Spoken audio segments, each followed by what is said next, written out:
জনগণ উপকৃত হতো।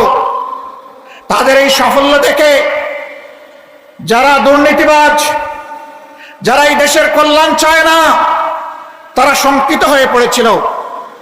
জামাত যদি এইভাবে এগিয়ে যায়, এই দেশে যদি সুশাসন সুবিচার প্রতিষ্ঠিত হয়, দুর্নীতিমুক্ত বাংলাদেশ যদি তৈরি হয়ে যায়, তাহলে সমাজে আর বিভাজনের রাজনীতির এই ব্যবসা চলবে না।